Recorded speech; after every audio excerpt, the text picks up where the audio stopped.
I got no chain, but no one's gonna steal my bike, so. Oh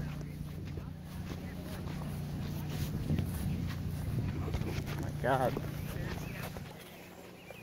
This is more than a bargain floor.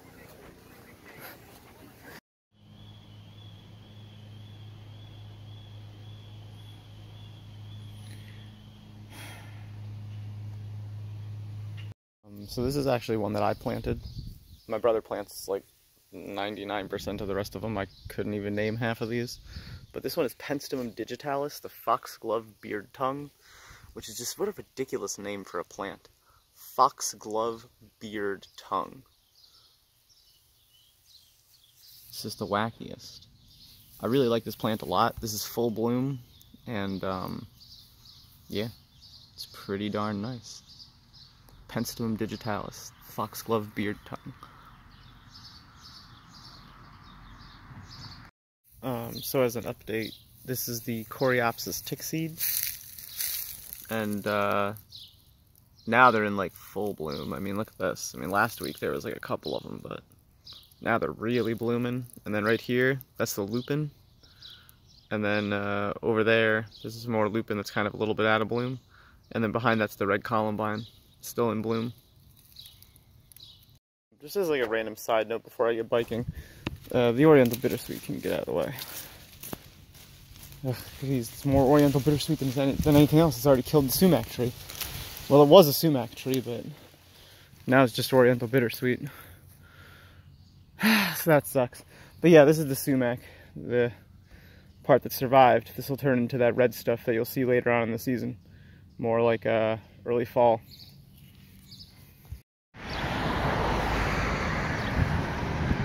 This is Professor Java's update. This is June 11th, 2022. The construction continues. It's looking good.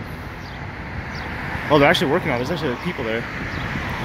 There's this song that's really popular right now by Kate Bush, where she's like, blah, blah, blah, blah, blah, blah, blah, blah, blah. And, you know, it's the #1 song right now, which is fucking hilarious because it means that the radio is dead. Like, it isn't video that killed the radio star, it was fucking TikTok, right? And I'm glad about it, because it's a lit song. It's from, like, the 1980s. So it's been making a comeback, right? Which I think is pretty fucking cool. You know, it got popular because of TikTok, but also because of this show Stranger Things, which is like a social phenomena on Netflix. It's like the #1 show or whatever. So that's pretty cool. And so there's this moment at the end of the song where, like, the song, it just feels wrong. Like, I don't know how to better, just, geez, I have no brakes on this fucking bike. My hand was, like, full doing it. Wait. That's chamomile. That's fleabane, trefoil, scabish, I think, or primrose. Yeah, that actually may be the same thing. Pentago lanceolata. Wild radish, it looks like, maybe. Maybe some thistle or chicory. So the song is quite popular, right? But there's this moment where... Really, dude? Fuck you. Yeah, keep staring at me, shithead. Fuck you. Yeah, I'd beat too. That's the other guy beeping at him. Oh, actually, that's just his busted brakes. That's just busted air brakes. I thought he was beeping at that guy for, like, almost trying to run me off the road. Like, cunt, you have a fucking, like, not a green light. So, anyways. So, this song by Kate Bush. Running up that hill, gonna get DMCA. What is this, the 1980s? Come on, dude. Driving that car without your catalytic converter to stop your carbon emissions, make everyone smell your shitty gas. Anyhow, I digress. So, there's this moment at the end of the song where it feels to me the same way that sex feels, right? And that is not a good thing, right? It's like there's this moment where the drums enter, right? It's like a 4 burst. It's like boom, boom, boom, and that's it. That's it. There's no second follow-up. There's no. It doesn't fulfill it, right? Like, it's not like an EDM drop where it's just like you know, Transformers noises, which is like cool. That's fine. That's great. That's dandy. But it feels really unfulfilling. It feels like an unfinished track, in my opinion, Right now, maybe it's just a stylistic choice and some people love that shit, but I think it's very underwhelming. Like, I would have wanted those drums to continue as she's singing.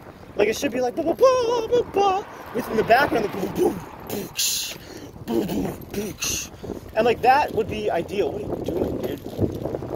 Good job, New Jersey. Let's go, New Jersey. Yeah, look at me with your fucking scuffed ass teeth like that.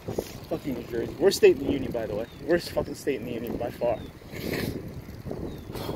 New Jersey is like a toilet version of every single other state. So, but yeah, so there's this moment in that Kate Bush song. It's like, I don't know what minute marker it's at, but it's towards the ending. It's like right before the last chorus where like the drums just don't kick on. And it feels like you don't get to come. It's like, where's my fucking orgasm, bitch? How come it didn't kick on? How come there was no reliefs? How come there was no... Like, you built all this tension to the song. You introduced the drums, but then you didn't do anything with them. Like that, it made me so frustrated. I can't stand it. I can't stand it. So, by contrast, I'll give you a good example of a song that does fulfill, or at least an album that fulfills. Go look up Porter Robinson, The World's album. Porter Robinson Worlds. I think it was like a 2010 or 2012 or something of that era. Like, you know, it really is a genre of its own. I don't want to give it a genre, but yeah, I mean, that song, those series of songs always fulfill. I mean, you always get what you bargained for because it'll introduce this like teeny little noise that then builds and builds and builds. And so that guy, Porter Robinson, man, let me tell you, that guy is a sound wizard of the highest caliber. Well, maybe not the highest. I think Bass Nectar might be like a bit of a higher level sound wizard, but I don't really wish to compare them. Anyhow, that's just my thoughts on the current #1 track in America. And also, I just needed the B-roll footage.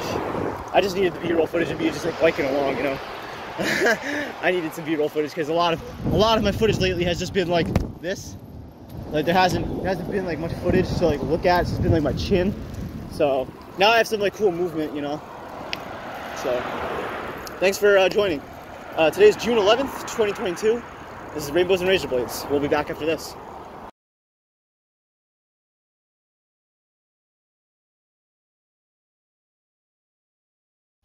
Is there anyone coming? You don't want anyone to see you taking a selfie. It's kind of like taking a pee because they might make fun of you for taking a selfie of yourself and not living for others through your vessel, for the team, for everyone. How dare you be self-conscious and so vain? Welcome back to Rainbows and Razor Blades, a show from the void. By the Gregorian calendar, it is currently the 11th day in the 6th month, the month of June, in the year of the Lord, 2022. By the French Revolutionary calendar, it is currently the 23rd day. It is currently the 23rd day in the month of Prairial, the month of meadows. In one Gregorian week, it will be... Whoa, what do you say?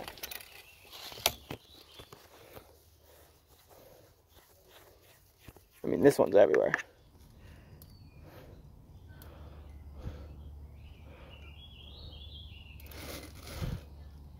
This is lit.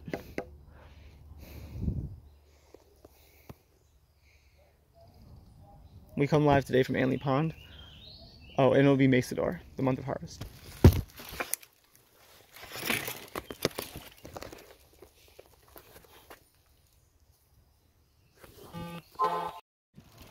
Well, there goes that. Oh my god, there's an actual pony ride? Dude. Wow. Yeah, I was just here to get away from people, but looks like we are walking into kind of somewhat the opposite. This is everybody and their friends. Holy shit, what is going on here? I mean, it makes sense, it's a Saturday, but like still though. So I guess today's episode is gonna feature whatever this is. I thought it was gonna be an isolation episode, like always, but I guess not. I guess we'll go socialize, or at least pseudo-socialize and wander around making commentary around some people. It looks like they got like a whole bunch of stuff going on. Dude, are those goats? Are those literally baby goats? Little kids. Sus.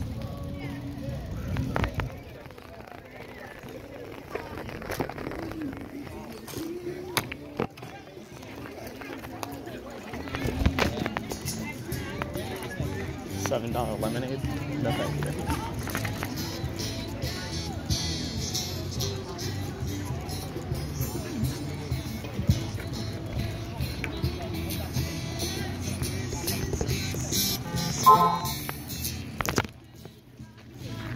I got no chain, but no one's gonna steal my bike, so. Oh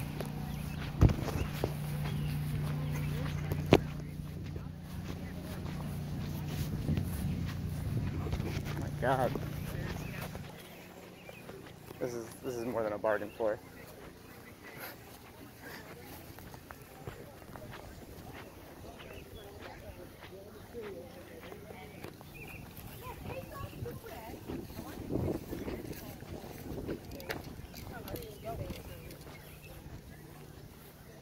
I can't help but notice that everybody here is.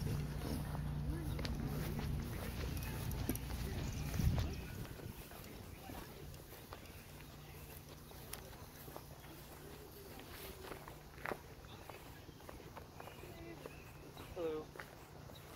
Hi. I saw the gypsy moths eating everything yesterday. Yep. Everything. Yeah. I was like, oh, a caterpillar, I don't want to squash it. And then the whole forest was dead, and I was like, oh. Luckily, usually they kind of boom and bust. Yeah. So the past few years they've been really big, but they usually die off. This is the emerald ash borer. Yep. Usually die off before they do long-term damage to forests. Are y'all like an organization or something? Like what? We're with the New York Natural Heritage Program. Is that part of the same heritage program here, or is it just the same word heritage? It's just the same word heritage, Gotcha. yeah. And so we specifically work on the invasive species database, IMAP invasives. I also map invasives. Cool. Actually, I came with you to get away from every single person in the universe. And I rolled around the corner on my bike, I'm like, oh. Wait, foxglove is... Oh, dew plant. Yeah. I was like, no, I was like, Right, yeah. I was like, this is blooming. Yeah, I'm gonna take this. Yeah. Yeah.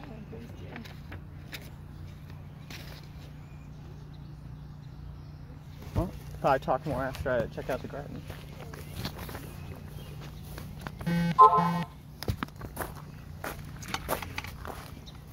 My God, the foxglove's still.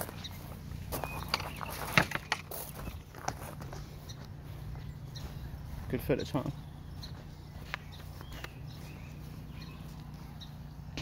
Peony's third bloom.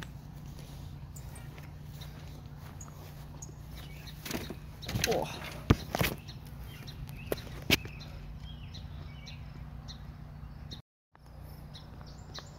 I'm trying to film this butterfly, but it's a little too fast for me. Oh, here it comes. Oh. There it goes.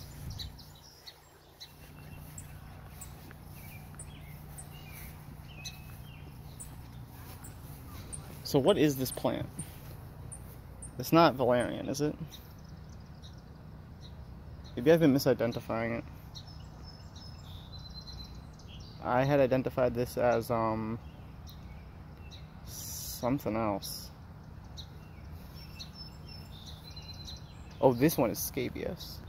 I was wondering what scabious was. Other state agencies like agriculture and markets. And then there's also these partnerships actually that are good resources, especially for local communities. The state is broken up into these 8 PRISMs. That's the acronym for Partnerships for Regional Invasive Species Management. My brother's DEC, he does similar, so. Oh, cool. Yeah, so they do a lot of things to educate, do outreach, and they can help people like more locally to get more information about what's impacting your region. And The Oriental bittersweet. It's everywhere. Yeah. Yeah, and yeah, there's a lot of community science events to help, you know, do something like a water chestnut pull or something like that. So yeah, it's good to get in touch with your local PRISM, see like how you can help out. But yeah, we just we encourage people to use IMAP invasives just to report whenever they find something. Is it mostly plants, or is it plants and insects alike? It's all of it, yeah. That's pretty cool. I don't even have the app. I go around mapping it myself. I didn't even know there was an aggregated database. I mean, it makes sense that there would be. Yeah, and you can actually go on it and you can see what the distribution of a specific species is in a certain area, if it's like near you or somewhere else in the state, or you can just see what all the types of species there are. Yeah, I don't know if you want any paper handouts, but this is kind of like just a basic overview of IMAP invasives. I'll probably just end up installing it just to see what it is. Yeah, you can just go to nyimappinvasives.org. Most of literally this area, the reason you don't see the bittersweet is because I have no time, or I have any free time I have, I just spend here, just kicking it, snipping it. It was up this whole tree, this whole tree, this whole tree, just. I was like, nope, ripping it down. Anyways, thank you for the information. Yeah, thanks for stopping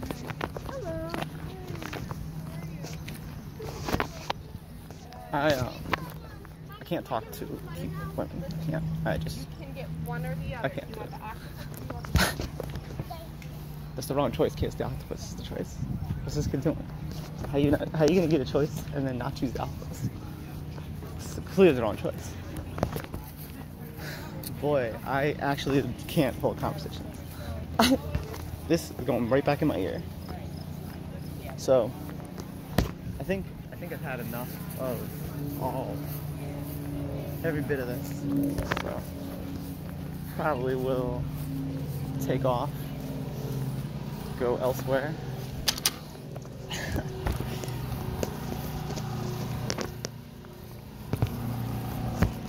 Maybe I won't have to form sentences.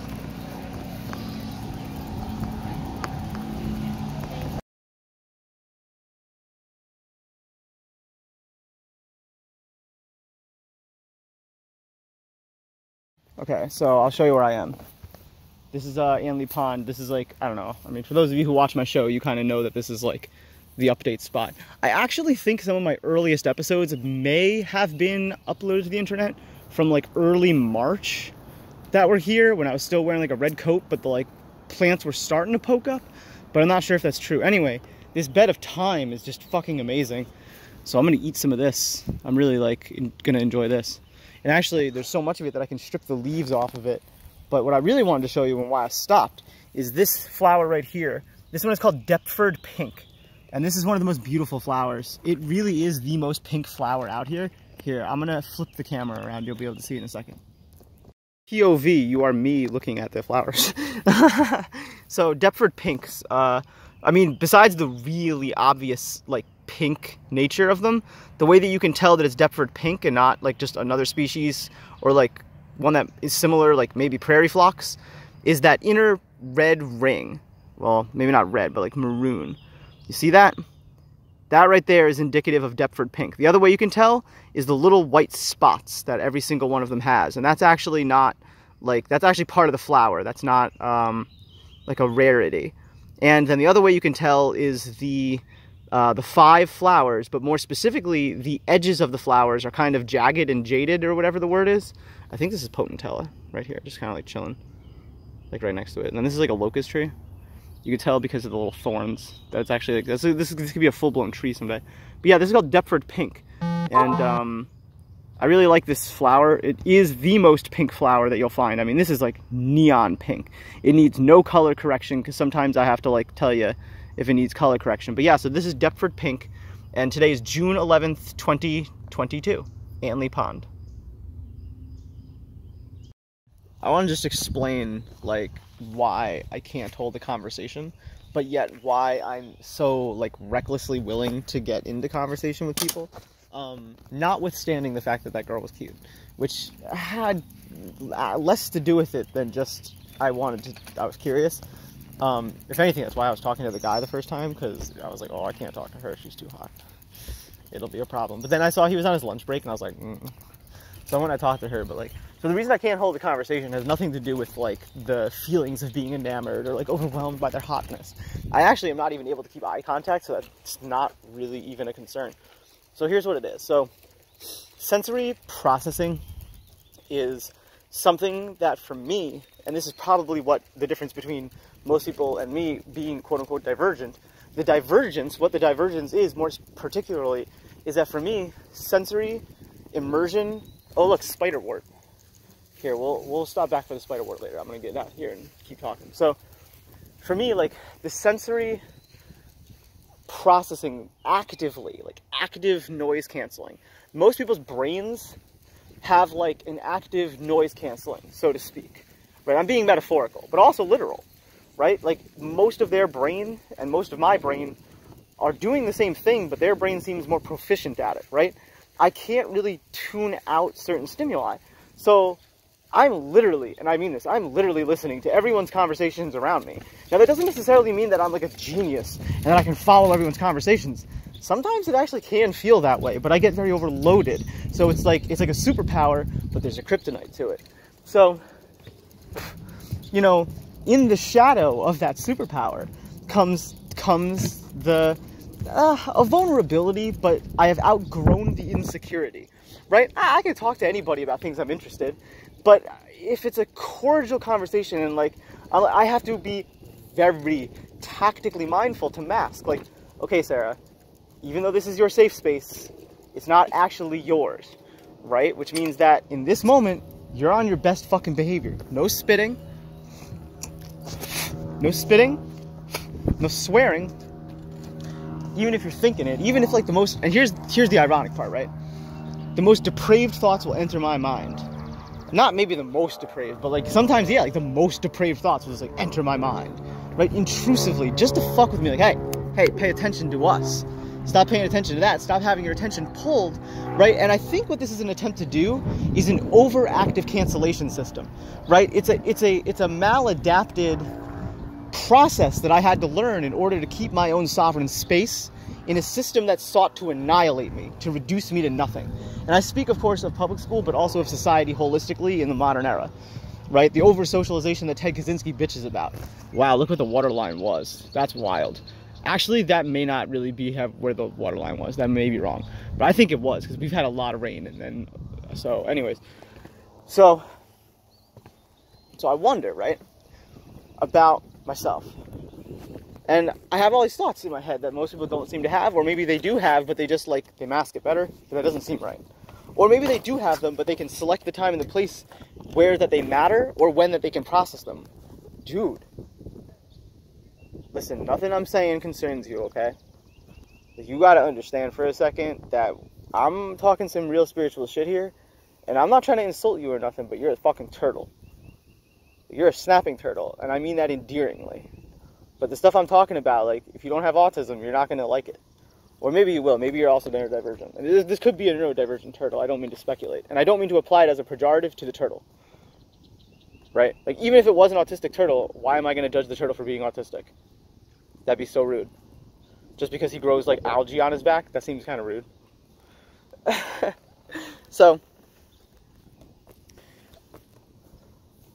what is it doing? I mean, I guess it's just being a turtle. Nothing I'm saying is more important than the turtle. Sorry, guys. I'm going to flip the camera around. Welcome back to We're Still Watching a Turtle. So, I can't really hold a conversation, right? And I'm not really sure that it's because I'm antisocial. It's not that I didn't like that girl or that I was against her society. It's that the way that I'm behaving, right? It's like putting... I mean, you guys know the stereotype where, like, the type of people that they show up wearing a suit to the wedding party. They show up wearing a suit to the wedding party, but just you take one look at them and you know that it is not their suit. It doesn't even really, like, probably fit them, and you can tell that they're barely on their best behavior, just clenching their fists. Right? It's because they're not necessarily neurodivergent. They're culturally divergent. And that can be just as strikingly polarizing. Right? I am polarized out of existence to the point where I don't feel like I'm allowed to exist. Because truthfully, the way that I exist kind of, in some ways, in their culture, needs to be suppressed. It is incompatible. Right? And my culture, if it spilled into theirs, would overwhelm them. And if it spilled back into mine, probably would even overwhelm me. Right? So now while I'm thinking about all this in real time, I'm thinking actively about all this stuff, I'm also holding a conversation. And it's hard enough for me to even be able to find verbal language to have. It's kind of like when you're ignoring someone, right? Like when you're playing a video game but someone really needs your attention and you just don't give a shit, but they just like assume that you're still listening because they're playing a different game in their head, or they want more attention so that they're pretending like they believe that you're listening, but they know that you're not, and they're just angry about it, so they're venting their frustration as a control mechanism where they're just like talking over your game to piss you off, to distract you. Right? It feels like a hostile negotiation whenever I have even a very cordial, polite conversation, especially with a cute girl, about nice stuff. I'm like, I don't have anything to say. I literally have nothing that I could openly share with you that would be feasible to manage while we're sitting here. Like it couldn't happen, right? So what ends up happening is I try to default to, okay, well I can share a base minimum of some level of truth with them, but I have to make sure that the words come out politely and don't accidentally burst into the pressure zone, like sticking a fucking needle hypodermically into a water balloon and hoping the whole entire thing doesn't pop, right? You think it could every single time, and sometimes it does, but sometimes it doesn't, right? It's about lubing it up first, if you know the trick. It's about putting Vaseline on it, right? That's the meme, right? That's what it feels like when I have to talk to people. Now I never have to talk to people, right? Most of the time, at least, you don't have to talk to people. The fact that I can speak the same language is a fucking miracle. The fact that I have a mouth is a miracle. And that either of us can even understand each other is a miracle. And so while I'm thinking about this, actively, really thinking about it, I'm also actively thinking those thoughts and other intrusive, distracting thoughts to make sure that I don't hit someone else's needle that goes into me that I just couldn't tune out, right? Here's an example of this, right? This is, so, maybe I shouldn't tell this story. And like, I don't really want to sit here and talk about the ways that I'm different because I don't really want to sit here and talk about myself. I want to just learn, but you got to understand that I have like a verbal disability as a result of that. And all that needs to go unsaid unless and it's like, because if I introduce myself as like, hi, like, I'm basically verbally disabled because I'm extremely hyperactive in my brain and I can't turn that off, and I don't know how to like interface with people honestly or in a way that gets me what I want or need to be safe ever. For the most part, unless I know someone really well and there's motion involved and there's water and I can stim and move. And because that isn't something that we're doing, I'm going to have to sit here and treat you like the Burger King person. You may as well be behind a screen. I have to imagine it that way, and actually sometimes I'm more comfortable staring at my screen than recording, just so I can see later if I said anything like illegal, problematic, that I need to apologize for, or that if I did break a rule, I can analyze again in the future, like, what did I even do wrong there? I don't really understand why that happened. Like, it isn't that I'm too stupid to understand it, it's that I don't feel it in the moment, and I have to devote the space to it, right? Where this feels like most people just kind of inherently know a lot of things. And I know that that's true because I inherently do know a lot of things. I'm not completely mute to this 100% of the time. Actually, if anything, it's kind of, the irony is 95% of the time I'm tuned better than the rest of the normies around me. But that 5%, man, let me tell you, that's not a small 5%. And when that activates and that little needle, that 5% goes in, sometimes the whole water balloon pops. And I can't handle it, and I can't handle it. People have seen grown adults have breakdowns before, and they expect that those people are supposed to be stronger than they actually are. And it's like, listen, that crazy cat lady, as long as she's not being an actual Karen, because there's a difference. The crazy cat lady is not the same as Karen, and some people mock crazy cat ladies as if they're Karens because the internet has just made that too easy. And so I'm just a very scared cat that isn't even really a cat, that's actually an octopus pretending to be a cat. Things are just very confused for me. Like, I'm just a very different type of organism, and it just is really, really difficult for me to communicate with everyone else. Because I seem to be doing different things, and sometimes it makes it really hard for me. Thanks for listening. We'll be right back. I believe that that's an Oriole. I could be wrong, but I think that is because it's, it caught my eye as something orange. And, my brain was like, well, it's probably a robin and you're probably just misseeing the color because of some type of optical illusion or something of that variety. Like maybe the blue sky is making it look more orange than it is. But then it kind of like is making that noise. And then when it moved again, I was like, nah, it's got to be an actual orange bird. But like, I'm like, what orange birds are there? There's no orange birds, but there actually are. They're quite rare. At least around here, they're Orioles. Like that team from Baltimore. I'm having a panic attack. 2. It's actually 2-0. Sorry, I just can't think while that's happening. Like, it doesn't matter what's happening. I'm also really stoned. But that noise, like, I can't think while that's happening. I think that's why they do it, actually. To just, like, piss off all the neurotypicals. Because, unless it's, like, punishment, and probably it is, part of it's probably psychological. Like, you better be careful to a certain threshold, or you're gonna have to hear that noise, and everyone in the whole classroom will hear that noise. Classroom is where they teach you what the society is going to be like. School shooter drills.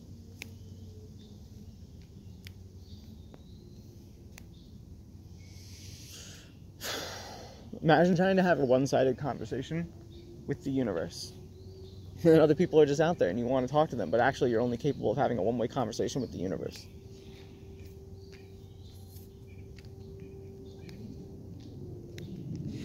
And then worse is that when people try to talk to you. But actually that's easier for you when they want to talk to you, at least for me, than it is if I want to talk to them. If I want to talk to them, there's nothing that will make it possible. If they want to talk to me, they can talk to me forever. They'll just have to be able to interface with me.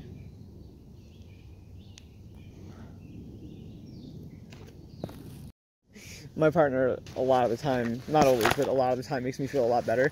I just told them what happened because like I'm like freaking out a little, and because it's just like, you know, it's just I was freaking out, and like I hadn't really viewed it that way, and they said, they were like, sorry babe, I'm sorry that you got ambushed by a craft fair.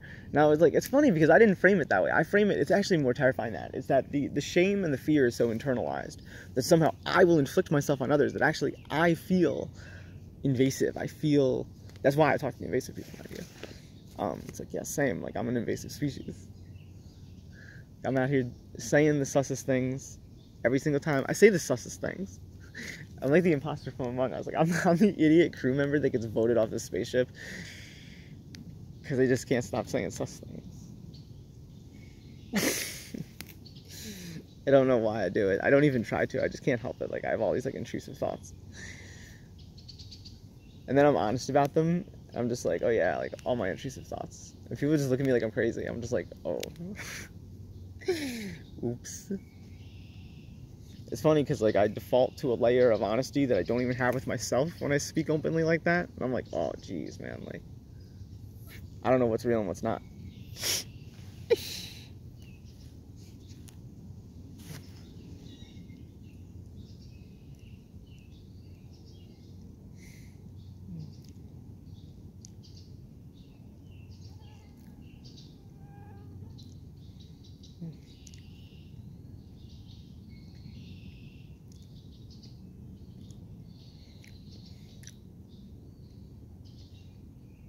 This is a weird bug.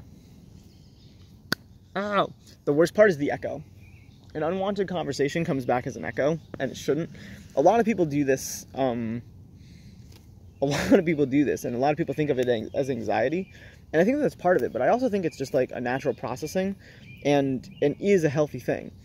It's just that what happens is that if you have the space ready for like someone else, for example, like for me, it's kind of like sitting at a waterfall, but all of a sudden, like, a marching band comes through, and a dude with a megaphone is like, hello, and you want to talk to any of us? And it's like, ugh, I guess, like, can you really get mad, right, if your peace is disturbed by an entire marching band that comes to the waterfall? What if the entire marching band wanted to just, like, make a really cool event of going to the waterfall? Like, what if it's, like, you know, like, you don't know. Like, the whole town is trying to have a great time, and I'm just being like, I wish to be alone. Most of the time, there's no one here. I'm mad about it.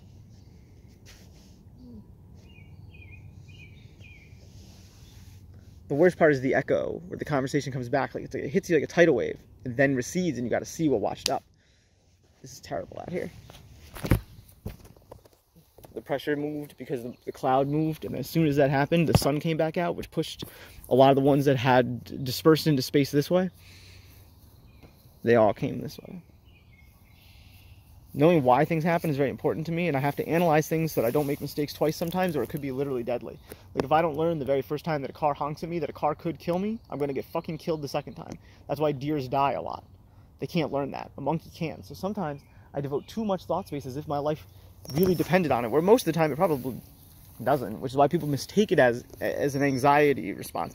Because like it isn't anxiety that has that causes this. It can be, and it is intermingled with that, and it probably does run a lot of the same circuits, but one does not exhaust the other or preclude the other or necessitate the, or whatever the word is, facilitate, whatever the word is, necessitate, what's the word, where like it has it already. It's like you need it, like it's like a requirement. It's like the prerequisite to, right? It isn't a prerequisite to. Like anxiety is different. So a lot of the time, like I said, they play nicely together.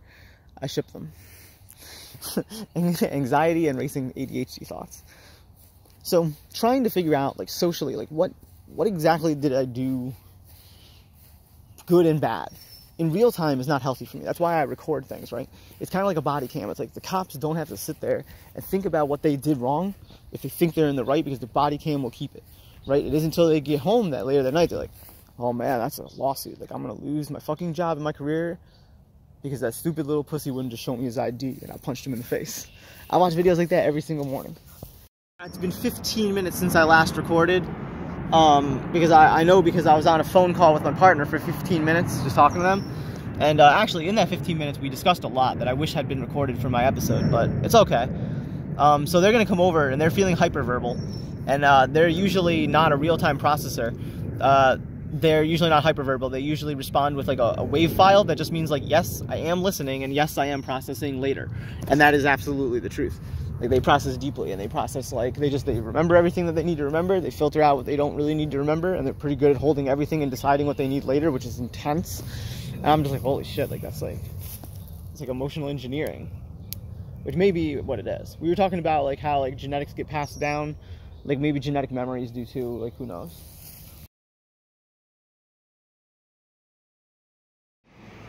I think that they should have a stable, you know, reinforced, like you dig out a layer using a big machine, big digger machine, comes down,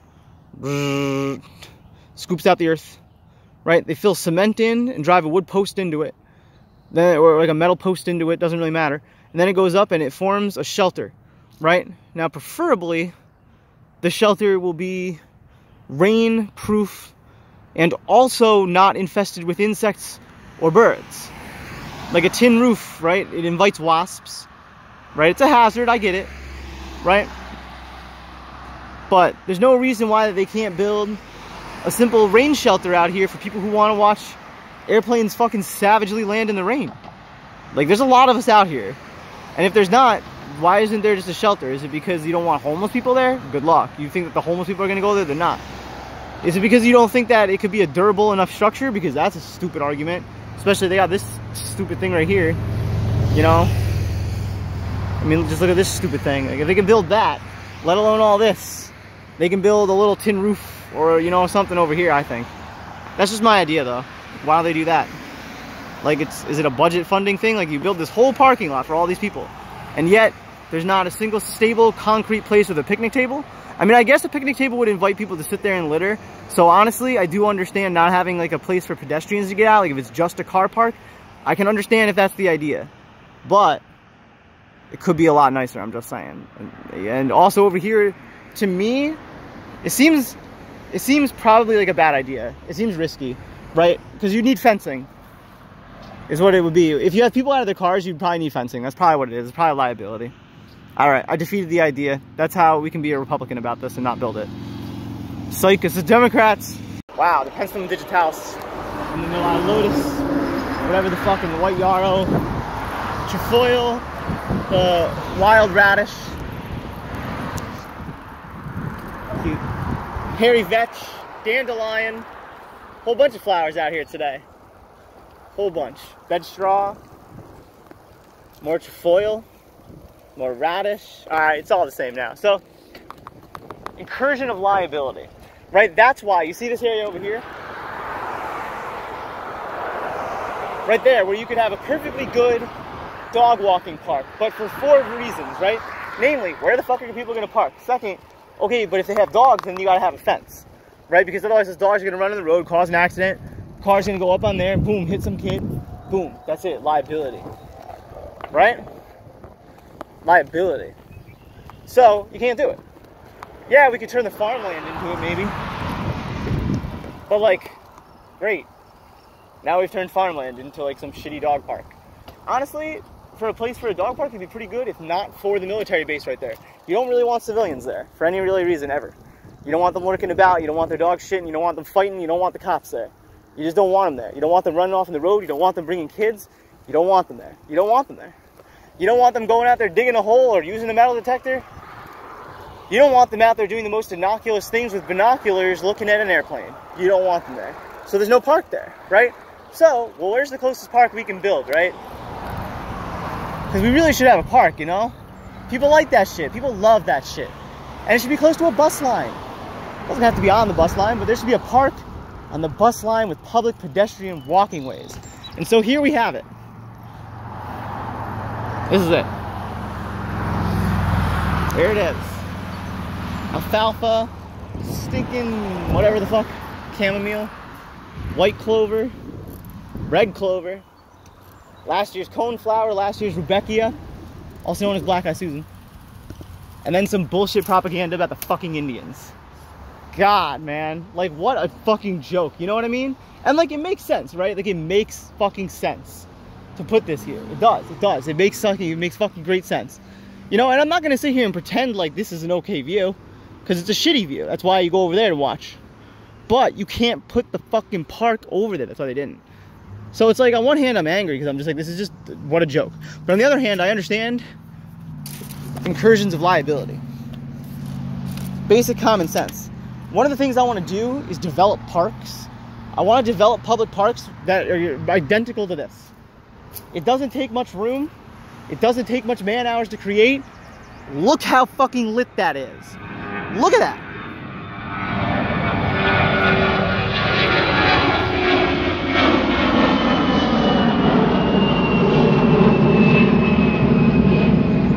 And look at that. You see the sight line of the military base? Look at that. Nothing else abuts it. Nothing. The military's fucking smart. People don't understand that. They don't even understand it exists if they do their job properly. That's the other thing. Plantago lancelata. Watch this. Ready? You see all the seeds go flying? Those are actually mostly the petals, but the seeds go flying too. This is a really strange bench. I mean, like, I get that modern art is making a comeback, but this is just like one of the strangest benches I've ever seen. Like, how, like, you know what I mean? Like, a disabled person is not going to be able to sit on this bench. It is, it's kind of nice though. Strange, abstract, postmodern bench. A sonnet by Sarah. Oh, I actually don't know what a sonnet is, but it's the word. Oh, modern abstract art, how dear to you I am. Forth thou painted in black, just like the normie bench, I haveth great love for you. I don't even know what I'm doing anymore. Why are you beeping? What you beeping about? You beeping about me? You know what they really need to do is they need to put up a sound block. Or like a privacy block. But then people would start trying to camp here, or smoke crack here, or steal shit. So you can't do that either. Plus it would impede visibility that there is a road oncoming. And you want people to be able to see the headlights. Ah, yeah, see? You gotta think about that shit. So I want to have a job that it is to figure out where to put this type of stuff, right? What type of drainage is going to be needed, what type of soil type that it is, so that you can build the right type of foundation, so that in like literally 2.5 seasons, the whole entire thing is just like, bro, why did you create an industrial dump zone? That was not very copacetic of you.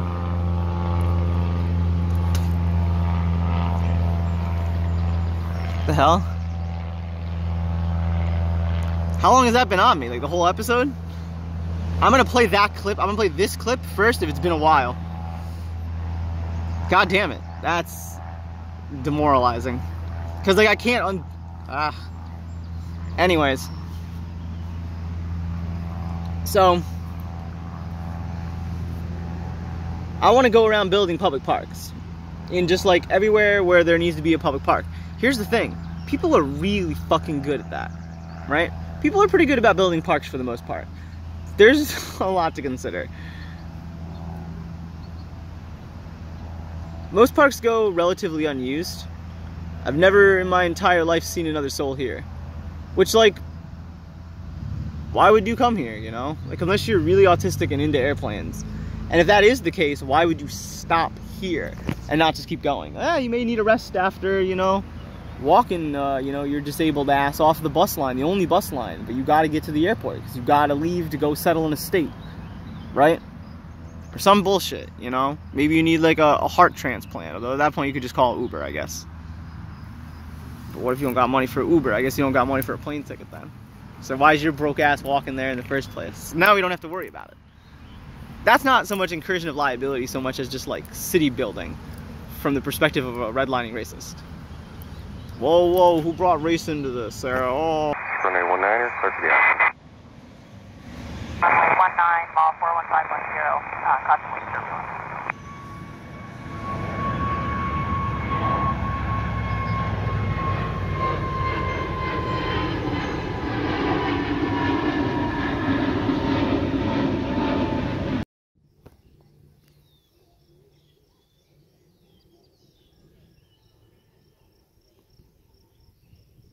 It's gonna be pretty sad that there's nowhere else to land.